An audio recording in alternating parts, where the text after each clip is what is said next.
What's going on, guys? It's Sailboat from Sailboat Supplies, back at you with another Sole Swap Hybrid video. In this Sole Swap Hybrid, I'll be taking these denim Adidas Iniki Runners and I'll be swapping the uppers of them onto the soles of these Adidas Crazy BYWs.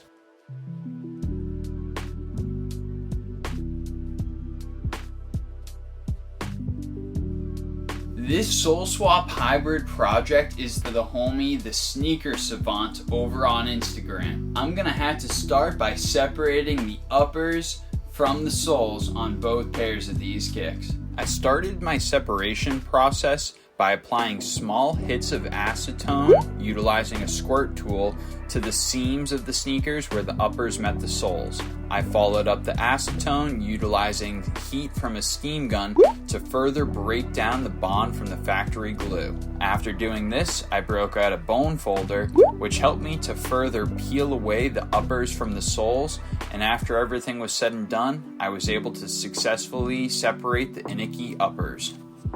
After getting the uppers separated from the Iniki runner soles, it was time to work on the Boost BYWs. For this pair, I followed pretty much the same exact process as I did with the Iniki runners. First applying small hits of acetone, followed up by heat from a steam gun, and then pressure from a bone folder in my hands to help to pull the uppers off of the soles. For this pair, damage to the uppers wasn't important because I didn't need to preserve them, and the soles ended up turning out perfectly. Now that I've got the sole separated from these BYWs and these Iniki runners, it's time to get into some prep work to remove all the old factory glue. I started my prep work on the soles and brought out my Dremel tool with the grinding bit to help to remove as much of the factory glue and debris as possible. Once I had finished working with my Dremel, it was time to break out the acetone and cotton balls. After several passes, I had removed as much of the factory glue as I could have and had a nice clean surface.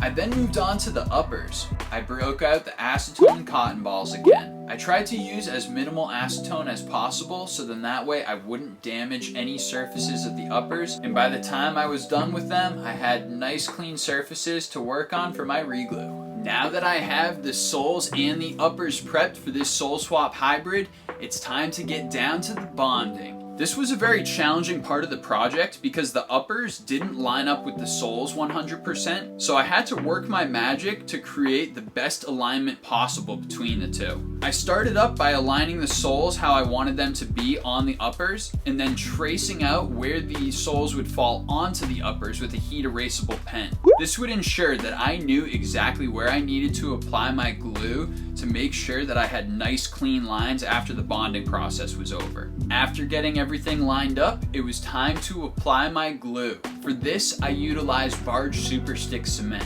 I applied 2 layers approximately 15 minutes apart from one another. I like to use 2 coats of Barge Super Stick because I find that at the end of the day, it helps to create a much stronger bond so that you can wear your shoes for a longer period of time. After getting my 2 coats of Barge Super Stick applied, I let it cure for about 5 or 6 hours.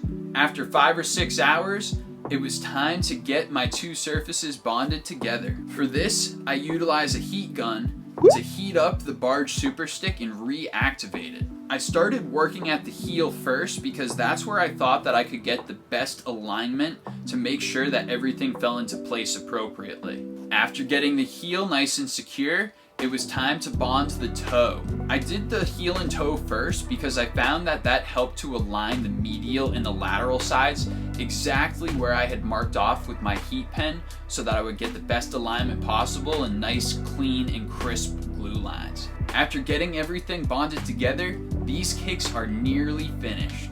Now that I have this Iniki Runner BYW Sole Swap Hybrid all bonded, it's time to get these things cleaned off so they can be looking as best as possible before getting shipped back to the Sneaker Savant. Because this upper is made out of several different types of material, I'm gonna tackle the cleaning a little bit differently for each panel. For all of the suede, I'm going to provide a nice dry clean to try and get out any sort of dirt and debris as best as possible. After that, I'll be utilizing some Just Suede by New Life Kicks to to help to deep clean the suede and restore a little bit of the original luster and color. Once all of the color has been restored and all the suede is cleaned, I'm gonna hit it with a little bit of mink oil to try to give these things a little bit more longevity and to preserve the material as best as possible. These things are looking crazy good at this point in time. The Sneaker Savant had one more request for customization, and that was to try and dye the boost. So that's what I'm gonna be doing next. I'm gonna see what I can do with the dyes that I have on hand. For the dyeing process, I'm going to be utilizing a combination of RIT dyes. I'm going to be using the royal blue dye, the sapphire blue synthetic dye, and the color stay dye fixative. I'll pour about a quarter of each of these bottles into some boiling water and let it run for a few minutes before I pour that into a bigger dish in which the sneakers can actually sit. For this project, I'm going to let the water cool down a bit before I put my sneakers in, because I want to ensure that I don't do anything to ruin the bond that I just created between the soles and the uppers. Once I've allowed the sneakers to sit for about 20 to 30 minutes, I'm gonna remove them and let them dry off. I am finally done with the sole swap hybrid of these Iniki Runner uppers with the Boost BYW soles. Let's take a closer look so you guys can see the finished product. Overall, I'm insanely pumped with the way that this pair turned out. Originally, when the concept was presented to me, I didn't know how the sole was gonna fit on the uppers, and I was a little bit skeptical. But once everything was removed, I was able to line up all of the components, and they actually look pretty good with one another. Luckily, I was able to successfully sole swap these with really nice alignment on both shoes. There's a nice strong bond, and overall the glue lines look pretty clean too. As you can see, the Sneaker Savant wanted these Boost soles to be dyed, so I did a little bit of a gradient. It wasn't initially the intention, but luckily it turned out looking halfway decent. While this certainly isn't a hybrid that I would have thought of on my own, I'm really excited that I got the chance to work on this pair because I love the way that they turned out. I'm really curious to hear what you guys think though, so make sure to leave a comment below and tell me how this pair turned out in your eyes. As per usual, thank you to everybody that stuck around until the cold, bitter end of this video. You guys already know, I'm Sailboat, and I'm out of here.